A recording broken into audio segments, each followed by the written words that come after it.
What's up gamers, DreamcastGuy here, and it's Top 10 Thursday. This month we finally got the release of the Nintendo Switch, which essentially means the Wii U is dead.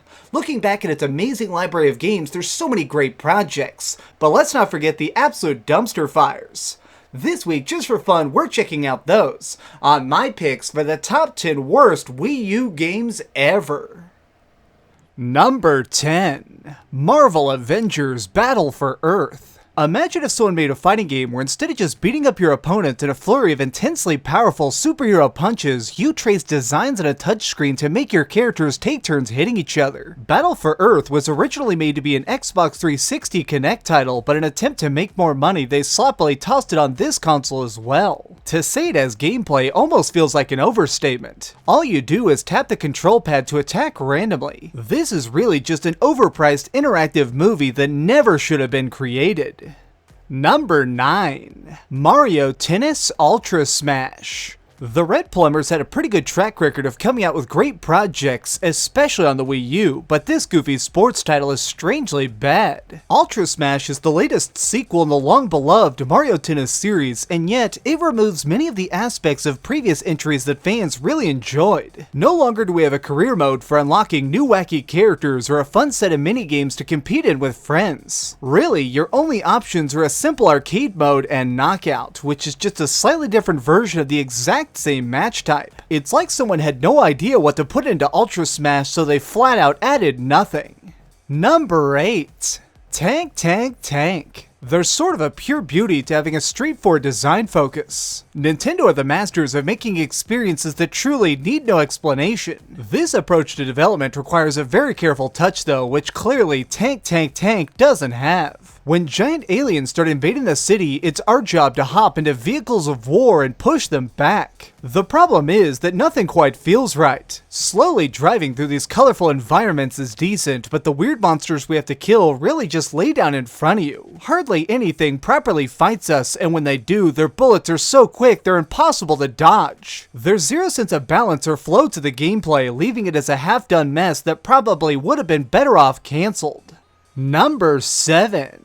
Animal Crossing Amiibo Festival. Something I absolutely cannot stand is greedy companies trying to abuse their followers for extra cash. There's honestly no other way to describe Amiibo Festival except for calling it a shameless money suck, because that's what it really is. When you buy this digital board game, you're pretty much forced to get at least a few amiibo as well if you want to unlock stuff or switch between avatars. By touching your tiny toy to the sensor, it performs a dice roll and your character progresses forward a few steps until the next person waves their amiibo over it and they go too. That is genuinely it. That is all the gameplay. The score we earn is called Happy Points, which is ironic because this is one of the most joyless things I've ever tried in my life.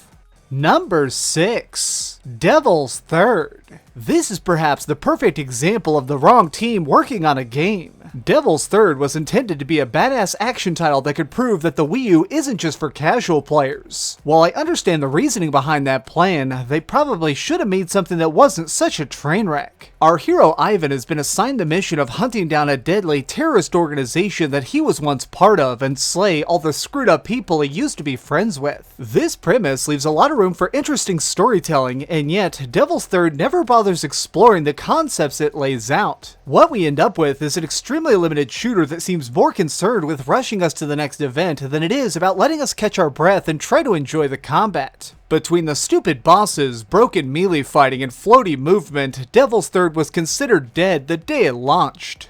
Number 5. Temple of Yog. I've always had a real passion for retro-style indie titles. Their 8-bit visuals and chiptune music reminds me of the classics I grew up spending countless hours playing. Temple of Yog obviously wants to bring that sense of charm, but finds itself stuck on getting the basics right. This is a roguelike, which means that each time you turn on your Wii U, we take on the role of a completely new hero. By throwing fireballs and dodging monsters, you get deeper into these dungeons to earn upgrades, but when you die, it's game over, and you respawn as a new random villager. The challenge isn't really an issue though. Rather, it's how boring these zones are. Everything is procedurally generated around us as we go. You'd think that this could lead to a wide variety of totally unpredictable situations, but it really doesn't. Unfortunately, Temple of Yog becomes incredibly stale as you wander through the same vaguely changed up halls over and over and over.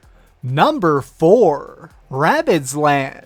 There have been a lot of developers who tried to copy the success of Mario Party. The combination of cutesy maps and crazy minigames made for addictively good fun. What really drives me insane about Rabbids Land is that they almost managed to mimic that, but somehow twisted the entertaining elements into a flawed mess. The goal in this is to travel around the course, collecting trophies, and make it back home before your enemies. Getting those shiny gold rewards though is going to require that you defeat your foes in a series of tasks like planting flowers, painting pictures, or solving trivia questions.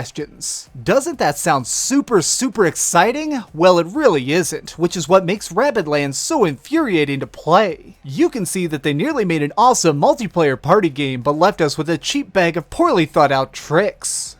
Number 3. Pokémon Rumble U. Let me just start this entry off by saying that there aren't in fact any Pokemon in this. Rumble U stars a cast of Pokemon toys who are on a journey across the world to return to the shop they were created in. This amounts to us getting in lots of little skirmishes with other pocket monsters in small arenas. By hitting A or B, you can throw out different strikes, but don't expect these to really function when you want them to. These toys seem to have been abandoned for being useless because when it comes to combat, you might as well break your gamepad and give up. If you're having trouble, you can shut off the system, go to your local GameStop, buy some terrible action figures that interact with the game, and then use them in levels to essentially purchase victory. Your other option is to just delete Rumble U and never ever look at it again. Number 2. Rodea the Sky Soldier. If these horrible graphics are surprising to you, just keep in mind that Rodea was originally intended to be a Wii game. During development, they repeatedly ran into issues and delays until eventually they decided to cram it onto this console instead. The process of converting it to a Wii U title though seems to have ruined a lot of the visuals and audio. Laser beams sound like high-pitched screeching, your air dash is a half-second clip of what sounds like someone dropping a Game Boy down the stairs, and the voices must have been recorded underwater. Personally, I'd be fully willing to ignore these problems if the gameplay was epic, but it's really just a lazy flight game. Rodea badly needs something to make it feel special to distract us from this empty world we're trapped in, but there just isn't. Soaring through the sky with these lackluster controls and absolute garbage levels made me want to build a time machine so I could go into the past and tell them to stop working on it before it was released.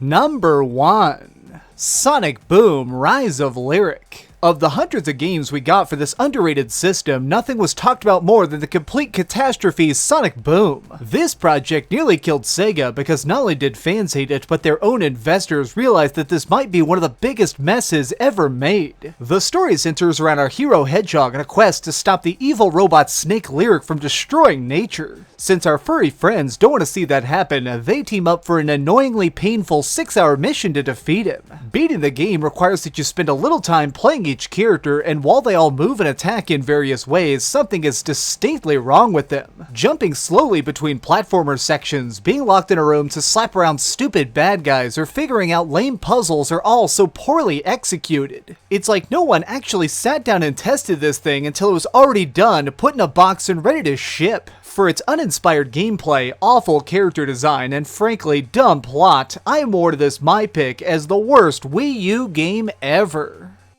Did your favorite game not make the list? Got an idea for a future top 10? Leave it in the comments down below. If you enjoyed this video, please give it a like, share with your friends, and subscribe if you haven't already. But do me the biggest favor of all and keep dreaming. This is actually the end of a trilogy of videos I made this month. If you look in the description box, there's links to the worst Xbox One games and the worst PlayStation 4 train wrecks. And you know what? They are full of absolute doozies, so definitely check those out. I got a feeling that there's going to be one snarky person in the comments section who tries to say, "Oh my god, there's 10 Wii U games? I had no idea. How did you write this list?" Well, you know what? I made the joke first, so now you can't. Man, I had too much fun.